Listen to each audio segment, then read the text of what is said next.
slovak.ch, tvoj švajčiarsky sprievodca. Dnes na tému zlúčenie rodiny vo Švajčiarsku. Máte už povolenie na pobyt vo Švajčiarsku a chcete, aby za vami prišla rodina? Dobrá správa. Vo väčšine prípadov je to možné, ale má to svoje pravidlá.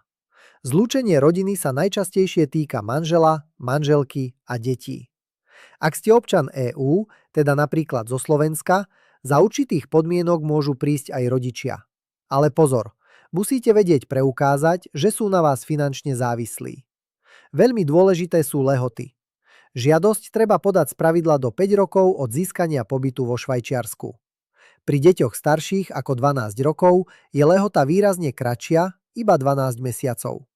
A keď sa tieto lehoty nestihnú, celé sa to môže poriadne skomplikovať. Ak máte povolenie L alebo B, rodina zvyčajne dostane rovnaký typ pobytu ako vy. Ich pobyt je teda priamo naviazaný na váš. Ak máte povolenie C, rodinní príslušníci väčšinou nedostanú hneď trvalý pobyt.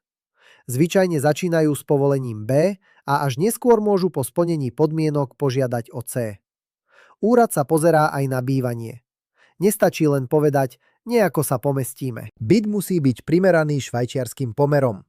V praxi sa často orientačne ráta približne jedna izba na osobu. A čo peniaze? Ak ste vo Švajčiarsku zamestnaný občan EÚ, príjem sa spravidla nerieši tak prísne.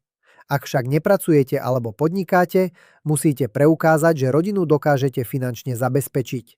Zlúčenie rodiny teda možné je, ale oplatí sa riešiť ho včas, s pripraveným plánom a bez zbytočného čakania.